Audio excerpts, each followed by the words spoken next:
Hey, what's going on? My name's Coach Lee Hopkins. My pronouns are he, him, his, and you're listening to the Patterns of Possibility podcast. This is a podcast dedicated to helping you replace harmful patterns with new possibilities.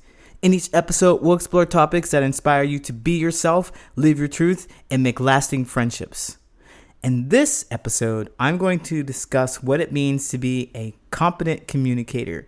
If you heard that term before, then you might have been a Toastmaster. If you don't know what that is, don't worry. I'm going to tell you all about it in this episode.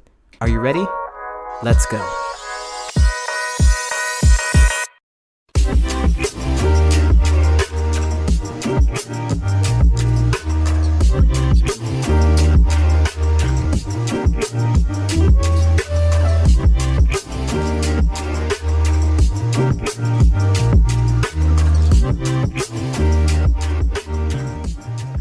Toastmasters is an international speaking and leadership organization.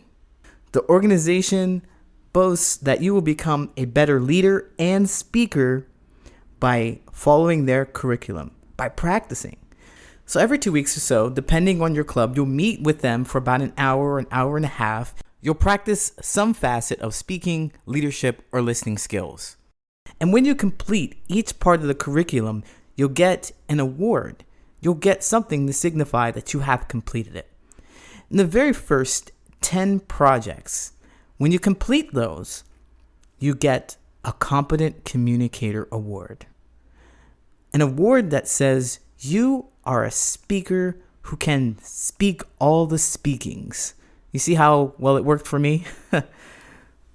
No, what it really means is that you are going to be competent when it comes to making a speech. I had been a member of the organization for more than 6 years, and I've completed several projects. Those projects were enough to earn me competent communicator certificates, as well as competent leadership, and several other kinds of certificates. I even completed my distinguished Toastmaster certificate. Now, I'm not saying this because I'm bragging. This is not a humble brag, blah, blah, blah. No, it's not. I'm saying this because there's a whole different type of communication you need when you have interpersonal connective communication. I thought that I'd be validated by having a competent communicator certificate or two framed and nailed to my wall. I thought that I would be a competent connective communicator, but that's not the case. Now, let me tell you my story. I had several framed Toastmaster awards on my wall, including the Competent Communicator, Competent Leadership, Advanced Communicator, Advanced Leadership. They were just fine when I went on vacation. When I returned about 2 weeks later, I saw that the Competent Communicator had shattered on the floor. It's the only one that had fallen. I was shocked and I was dismayed to see my carefully hung award spread in little shards of glass. But I understood why it was there. I don't mean to say that I understand how gravity works. Yes, what goes up must come down. But I mean, I understand why it was there and why I returned home to see it in that exact moment.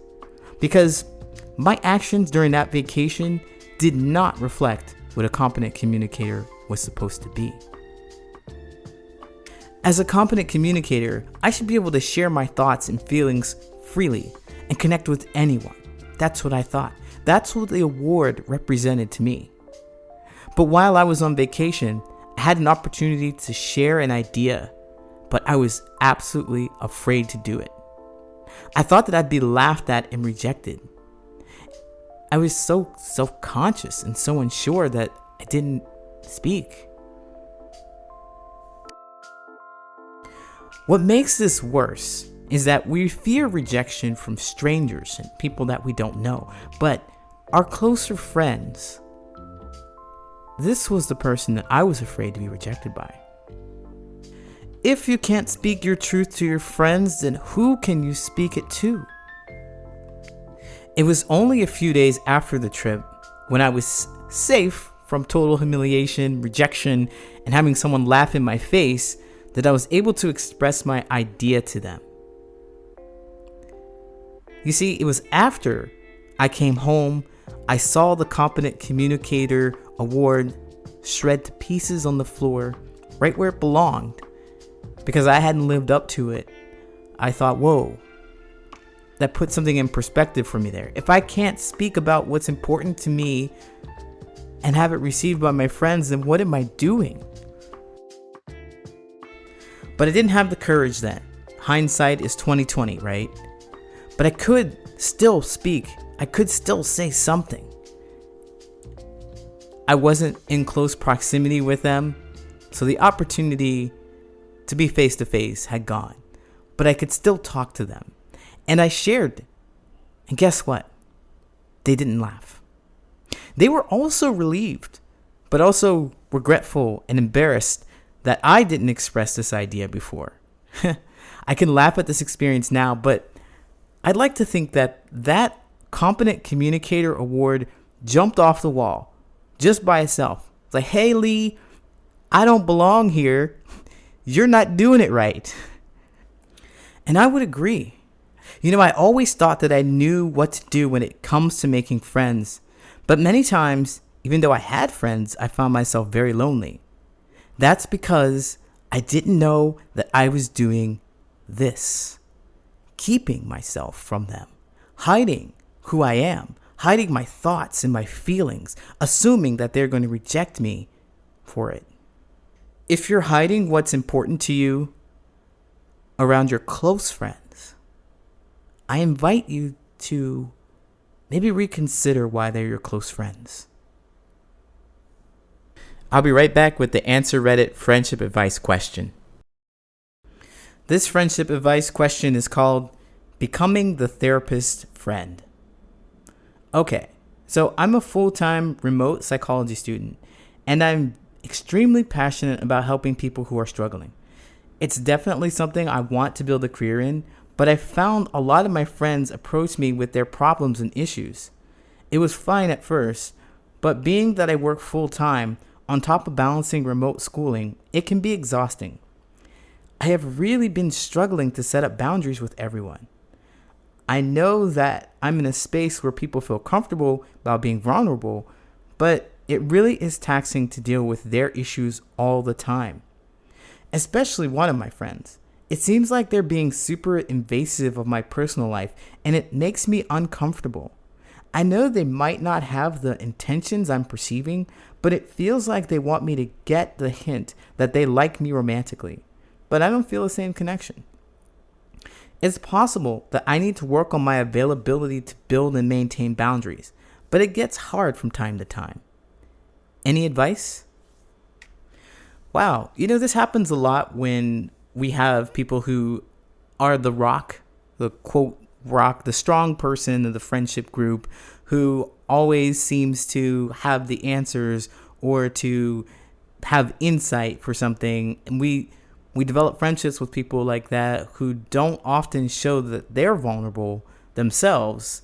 They just take out everybody's vulnerability. They take on everybody's vulnerability and they make it safe and comfortable for them. So they surrounded themselves, probably unintentionally or unbeknownstly to them, that only see them as a solid, sturdy rock and a person who will always be there to support them and take their issues. But we're human, and it's important to be able to have a balance of both. You can also be that rock because you have the knowledge and the information and the attitude to make people feel comfortable and safe. But you also have to do that for yourself because, as you're saying, you're getting burnt out. You have a lot of things going on in your life. And emotional labor is still the same kind of labor as lifting heavy rocks. It is the same kind of energy. Well, it is energy that you are using to complete a task. So it's not a small thing that you're doing. What I recommend, though, is that you really, really work on being more vulnerable yourself. Because I think that what's happening here is you're not setting a clear boundary with people, saying that this is what you want to do for yourself. That's what I believe boundaries are. It's not about setting limits on what other people do. It's not about saying no to other people. It's about saying yes to yourself. in situations where you need to say yes to yourself, it may look like you aren't able to carry the weight of what they're dealing with. So you may feel like, well, I'm vulnerable in this moment because I'm not as strong as you think I should be. And that could be something that you may consider thinking about. But the point is that it's draining you because you are not able to carry on so much weight. And the more powerful thing to do in the moment is to recognize that you can't continue this way. You can't. You need to recharge. You need to take a step back, and you need to make sure that you keep saying yes to yourself. I know that there is great pleasure in being able to help your friends, being able to say yes to them. But if you're unable to speak the truth about how you feel, then they aren't going to be able to be close friends for you. If they're not able to hear that you need a break, that you need assistance, that you need something for yourself, they're not going to be able to be close friends to you. Because a close friend would have your well-being in mind. They would not want to keep dumping things on you, knowing that it hurts you. I recommend that you start setting boundaries that sound like this. I need a break. I am going to stop answering questions for a while. I will let you know when I will start answering questions again, or start being the therapist friend again. Something along those lines. A couple of points. Make sure that it is about your behavior. You speak about the behavior that you are going to do. I am going to do this. You are not going to do anything against anyone else. You're not going to say, I'm not going to answer your questions. It's all about you and how you feel. Boundaries are more of an expression of yourself, more so than a rejection of another person. So if you can clearly say as much of it about yourself as in I am going to do this, I am going to do that, and less about the other person, it makes it easier for them to see it's about you. These are your needs. And as a bonus, if they receive that well, then you can share a little bit about you. Be a little vulnerable with them and share what else is going on in your life that contributes to the drain. What is it that's draining about the situation to you? In hopes that this won't be a temporary fix. This will be a long-term adjustment to the kind of friendship and connection that you have. They will understand that you need a break sometimes because they don't get to see that. Open up and show them. All right.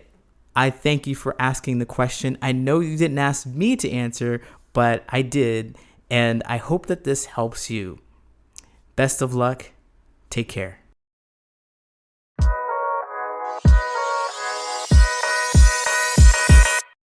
My name is Coach Lee Hopkins, and you have been listening to the Patterns of Possibility podcast.